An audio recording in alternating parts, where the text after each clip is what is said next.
Bitcoin is trading at 39.9. Tinouch na natin yung red. Ayun, pumasok na tayo dun sa red, ha. Looks like we're doing a retest, no?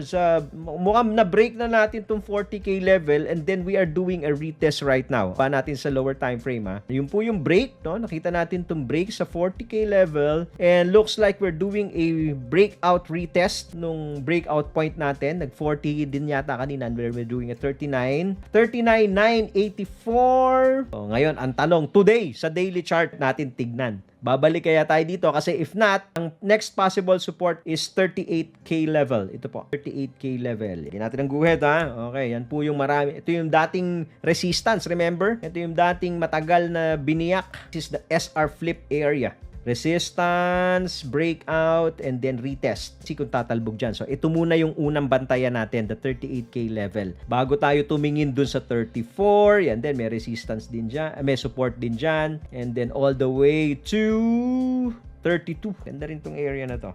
So, yun yung mga support level.